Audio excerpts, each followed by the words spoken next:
नमस्कार, आप देख रहे हैं हिंदी खबर। मैं हूं आपके साथ उन्नति भटनागर। बुलेटिन का आगाज करते हैं बड़ी और महत्वपूर्ण अपडेट के साथ, जहां जो बाइडेन का परमाणु संकेत वायरल हो रहा है।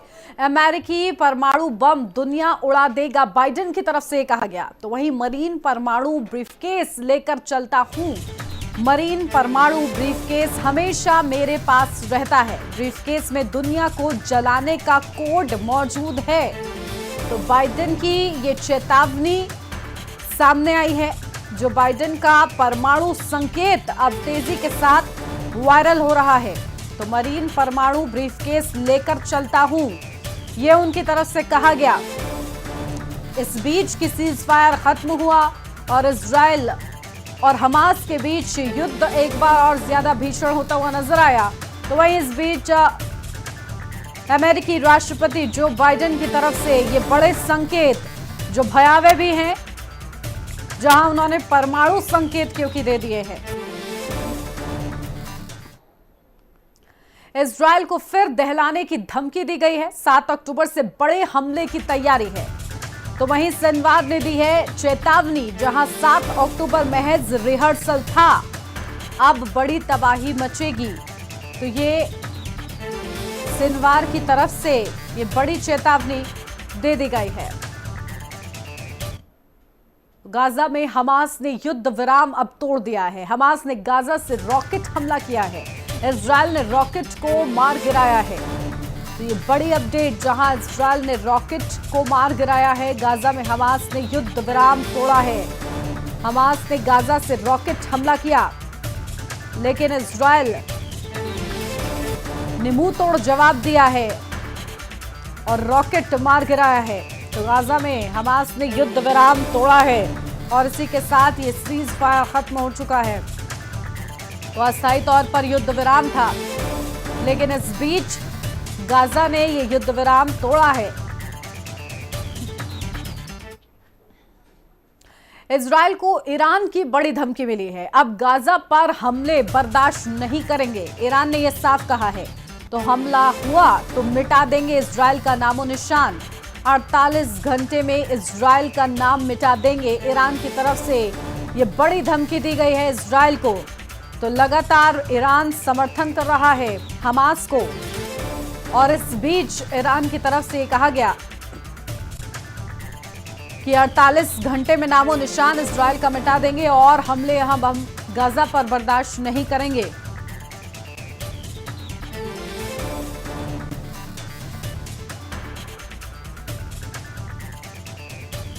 तो अब गाजा पर हमले किसी भी सूरत में बर्दाश्त नहीं किए जाएंगे। ईरान की तरफ से ये बड़ी धमकी दी गई है इजराइल को, और 48 घंटे में नामो निशान मिटा देंगे, ये बड़ी चेतावनी दी है। लेकिन इस बीच अमेरिका ने जो चेतावनी दी है, परमाणु संकेत जो दिए हैं, वो लोगों की चिंता बढ़ा रहे हैं। तो वहीं दूसरी तरफ ईरान की तरफ से, क्योंकि ईरान लगातार हमास का समर्थन कर रहा है, और न केवल हमास का, हिजबुल्लाह का समर्थन कर रहा है, हूती का समर्थन कर रहा है।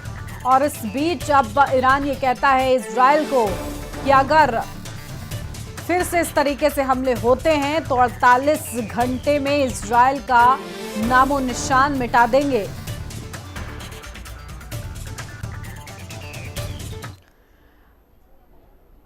तो सीज फायर खत्म हुआ है और युद्ध एक बार फिर से भीषण हो रहा है। जानकार हमारे साथ जुड़ गए, समझते हैं क्या स्थिति अब बनती हुई नजर आ रही है। हमारे साथ विंग कमांडर डॉक्टर एएस बहल जी, रिटायर्ड रक्षा विशेषज्ञ, हमारे साथ जुड़ गए हैं।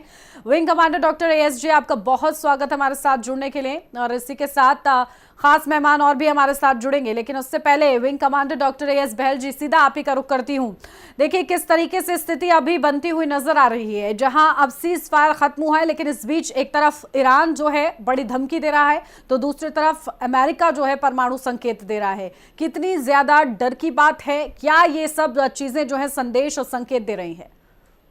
देखिए, सबसे पहले तो यह युद्ध विराम तो बंद होना ही था, क्योंकि कल भी आपके चैनल पे और आप ही के साथ ये डिस्कशन भी चल रहा था कि कभी भी हमास पूरे के पूरे बंधकों को नहीं छोड़ेगा। अगर वो छोड़ेगा तो वही हालत होगी जो अब शुरू हो गई है, यानी कि टारगेटेड अटैक्स किए जाएंगे। और जो 3 एम है इजराइल के, सबसे पहला एम है हमास को खत्म करना, दूसरा एम है बंधकों को छुड़ाना, तीसरा एम है कि कभी दोबारा उन पर वैसे अटैक ना हो सके। तो ये तीनों एम को अगर उसको पूरा करना है तो ये बहुत जरूरी था कि ये जो युद्ध विराम है ये टूटे। दोनों साइड से वो ज्यादा इंटरेस्टेड नहीं थे कि लंबे खींचे। हालांकि चाहता था हमास कि अगर ये खिंचता है और ये एक परमानेंट सॉल्यूशन की तरफ बढ़ता है, यानी कि एक परमानेंट युद्ध विराम बन जाता है, तो ये हमास के लिए बेटर था। लेकिन ये अल्प युद्ध विराम ने हमास को एक मौका दिया है कि वो अपने आप को रीग्रुप, रिकूप और रीलोकेट कर सके। रीलोकेट का मतलब है कि उसने अपने आप को कुछ एरिया से मूव करके उन एरियाज में चला गया है जहां पे पहले इजराइल को लगता था उसका पूरा का पूरा वहां पे कंट्रोल है, जैसे कि उत्तरी गाजा के अंदर। इसीलिए आप देखेंगे कि आज जो अटैक्स चल रहे हैं वो 3 जगह चल रहे हैं। उत्तरी गाजा में भी चल रहे हैं, रफा में भी चल रहे हैं और खान यूनिस में भी चल रहे हैं। और ये जो आखिरी 2 हैं ये दक्षिणी जगह में है, सदर्न जगह में है। अब पूरी की पूरी कोशिश करेगा इजराइल कि इन 2 जगह पे आके वो अटैक करके जितना भी हमास को नुकसान और जो टनल्स को नुकसान है वो कर सके। ईरान का रोल कहां शुरू होता है? ईरान ने जो ये एक्सेस ऑफ रेजिस्टेंस बनाया है, इस एक्सेस ऑफ रेजिस्टेंस जो शुरू होता है इराक सीरिया से और आता है लेबनान और साथ में पैलेस्टीन के अंदर, तो इसमें कौन से संगठन आते हैं? इसके अंदर आते हैं हमास, इस्लामिक जिहाद, हिजबुल्लाह, हूती और जो इराक के अंदर दूसरे संगठन है तो वो भी आते हैं। तो यानी कि ये एक्सेस ऑफ रेजिस्टेंस का इस्तेमाल करके इतने अटैक्स करेंगे इजराइल के ऊपर कि उनको लगेगा कि अब उनके ऊपर बहुत ज्यादा ज्यादती हो रही है। लेकिन ऐसा हो नहीं सकता क्योंकि उतनी एबिलिटी ना ईरान के पास है, ना उनके संगठन जिनको वो सपोर्ट कर रहा है, जिनके नाम मैंने अभी लिए, उनके पास है। और जो भी सिनवर साहब कहना चाहें कि वो कई बार वो चीजें प्रोड्यूस कर सकते हैं, लेकिन कर क्या रहे हैं? वो अटैक्स कर रहे हैं रॉकेट्स के साथ, जिसको आयरन डोम जैसे सिस्टम या आयरन बीम जैसे सिस्टम जो है वो उसको हवा में ही डिस्ट्रॉय कर रहे हैं। ये जरूर है कुछ रॉकेट उसमें से निकल जाएंगे। दूसरा आता है वेस्ट बैंक का रोल। वेस्ट बैंक के अंदर जो 203 सेटलमेंट इजराइल के ज्यूश की है और 167 एनक्लेव्स हैं जो कि पैलेस्टीन के हैं, तो उन एनक्लेव्स में और खासकर जेरूसलम के बाहर जहां पे 2 एरियाज हैं जो एक कंट्रोल में है इजराइल का और एक जो आता है पैलेस्टीन के पास, तो ये अटैक्स 4 जगह है वेस्ट बैंक के अंदर जो इजराइल कर रहा है। इजराइल की स्ट्रेटेजी अभी ये है कि वो कहीं ना कहीं एक ऐसे एरियाज बनाए गाजा स्ट्रिप के अंदर कि नॉर्थ और साउथ को आइसोलेट कर दिया जाए, जिससे वो कंसंट्रेट करके हमास का खात्मा कर सके। लेकिन अभी बहुत बड़ी मुश्किल एक और है, और वो मुश्किल है कि अभी तक बंधक छूटे नहीं और 150 के करीब बंधक है। तो इसलिए पूरी तरह से वो बर्बाद नहीं कर सकता टनल्स को, क्योंकि उसको नहीं पता होगा कि कहां पे बंधकों को छुपाया गया है।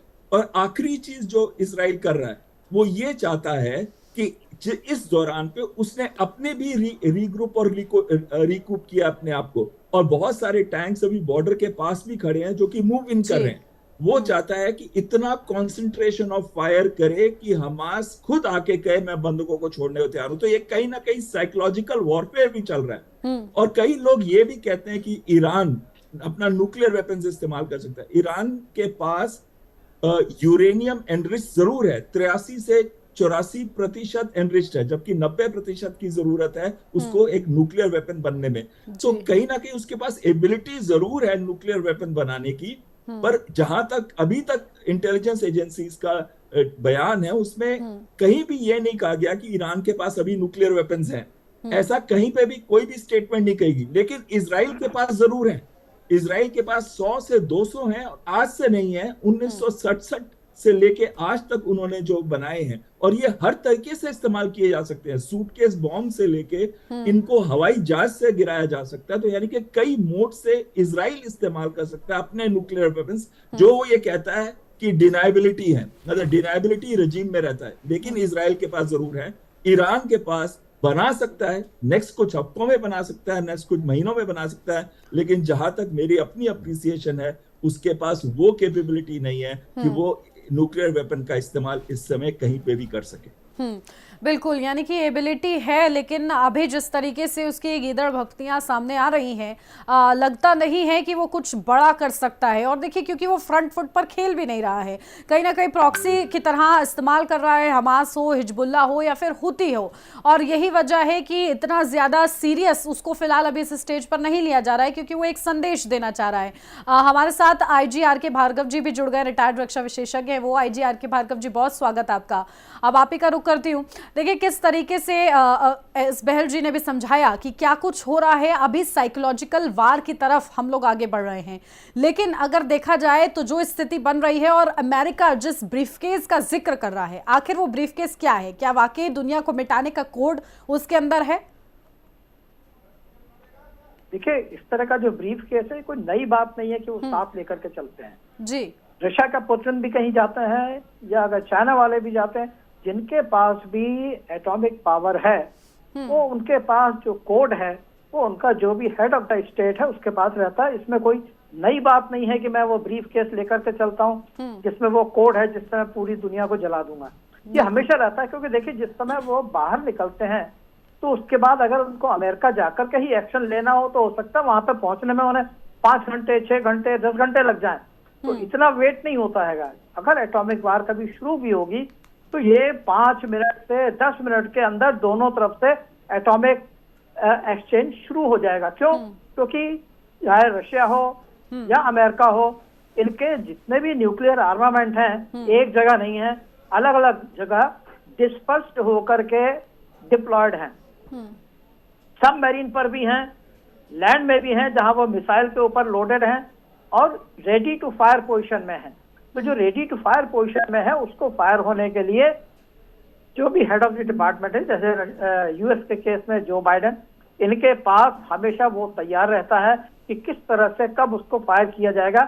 जैसे ही अगर उनको कभी खबर मिलेगी कि उनके ऊपर कोई एटॉमिक अटैक हुआ है, कहां से हुआ ये भी पता लग जाएगा, उसी समय उसका रिटेलिएशन, उनका 5 से 10 मिनट के अंदर अंदर उसका रिटेलिएशन हो जाएगा। तो वो जो उन्होंने कहा ये कोई नई बात नहीं है, या इजराइल को नहीं पता है, करेक्शन, या ईरान को ये बात नहीं पता, या दूसरे भी किसी कंट्री को ये बात नहीं पता है, ऐसा नहीं है। हमें भी पता है, भारत सरकार को भी पता है, चाइना को भी पता है, रशिया को भी पता है, ईरान को भी पता है, ये बात सबको पता है। अब रहा सवाल जो ईरान ने अभी थ्रेट दिया है जी, और उसके बदले में अमेरिका ने बोला है। तो ईरान, देखिए, जैसा अभी बताया मेरे से पहले जो प्रवक्ता थे उन्होंने, कि अभी तक ईरान के पास एटॉमिक वेपन होने का कंफर्मेशन नहीं है। हालांकि उसने यूरेनियम को 90% तक, उसको 90% तक की शुद्धता उसने हासिल कर ली है। लेकिन खाली शुद्धता हासिल करने से नहीं है, उसकी एक टेक्नोलॉजी होती है कि उसको फायर कैसे किया जाएगा, डिलीवर कैसे किया जाएगा।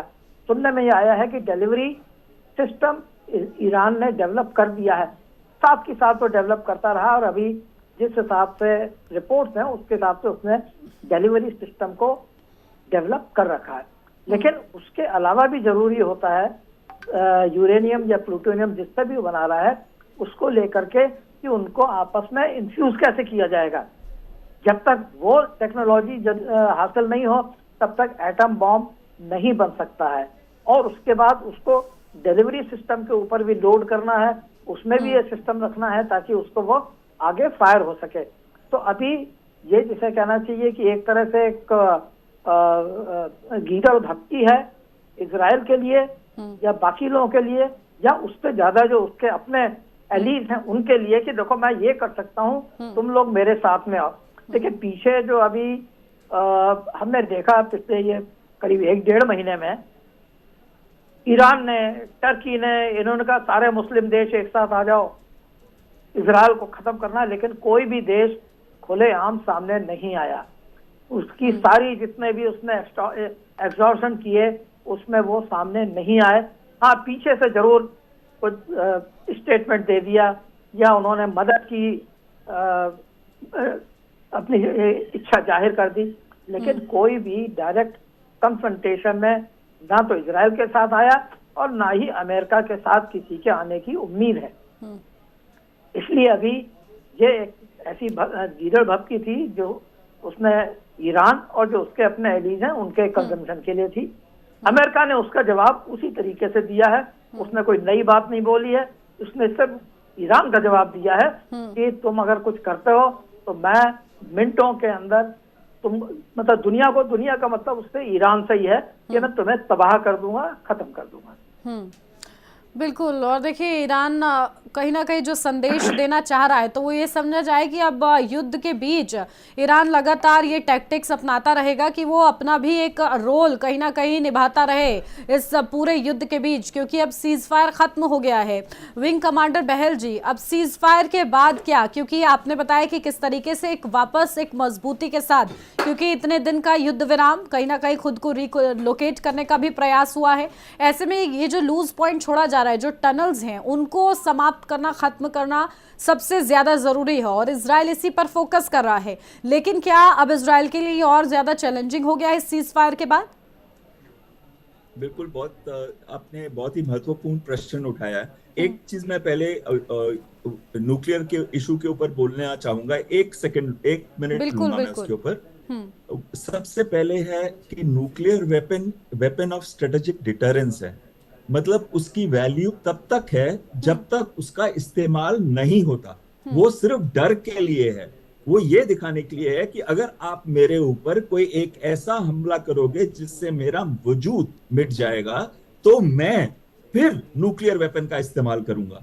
तो यहाँ पे तो किसी का वजूद मिट नहीं रहा, अगर मिट भी रहा है तो हमास का मिट रहा है, और हमास के पास तो न्यूक्लियर वेपन है नहीं। और तो ये एक चीज जो है न्यूक्लियर वेपन इशू के ऊपर है कि these are weapons of strategic deterrence. और दूसरी चीज आती है जो आपने बहुत ही महत्वपूर्ण कही है अभी क्या किया इजराइल ने, उसने 3 भागों में पहले तो इसको बांटा है गाजा को।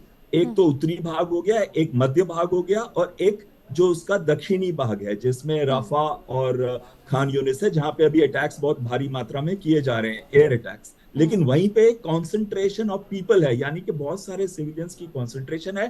तो उस एरिया में जब ये अटैक्स होंगे तो बहुत सारे सिविलियंस भी हताहत होंगे। अभी तक 15,000 हताहत हो चुके हैं और पता नहीं कितने और हजार हताहत हो गए अगर वो साउथ पे अटैक्स कंटिन्यू रखेगा।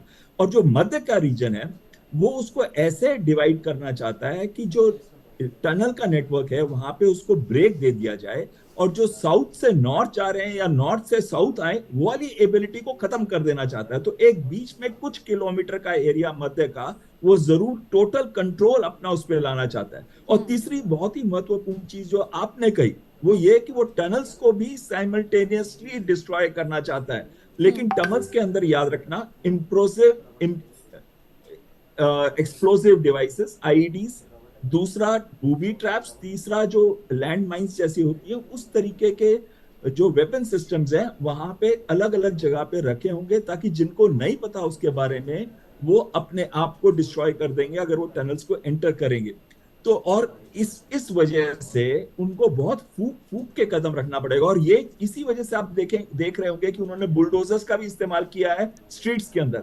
वो क्यों कर रहे हैं बुलडोजर्स का? वो यूपी या इंडिया की पॉलिसी फॉलो नहीं कर रहे, वो ये कर रहे हैं कि जो लैंड माइंस हैं या जो बूबी ट्रैप्स हैं जो सड़कों के ऊपर रखे हुए हैं, अगर एक बुलडोजर उस पे जाएगा तो वो बूबी ट्रैप्स को डिस्ट्रॉय कर देगा या आईईडीज को डिस्ट्रॉय कर देगा या लैंड माइंस को डिस्ट्रॉय कर देगा। तो वो सेफ गार्ड फैक्टर है जिसकी वजह से आप कई जगह पे देखा होगा कि वो बुलडोजर्स का इस्तेमाल कर रहे हैं। और आखिरी चीज इस पे मैं कहना चाहूंगा, उनके पास ऐसे भी ड्रोन्स हैं जो कन्फाइंड स्पेसेस होते हैं इन टनल्स के अंदर, जो जाके ये दिखा सकते हैं कि अंदर क्या है। तो वो अभी अपनी टेक्नोलॉजी का भी फायदा उठाएंगे। जब वो ये 3 हिस्सों में जो बांटा है उसके बाद वो ब्लॉक्स में भी बांट रहे हैं पूरे गाजा स्ट्रिप को। उनका जो एंड स्टेट है या एंड में वो उनका गेम है वो ये है कि गाजा को भी वेस्ट बैंक की तरह कर दें, जहां पे इनके अपने भी सेटलमेंट्स हो और जहां पे इनका अपना पूरा कंट्रोल हो।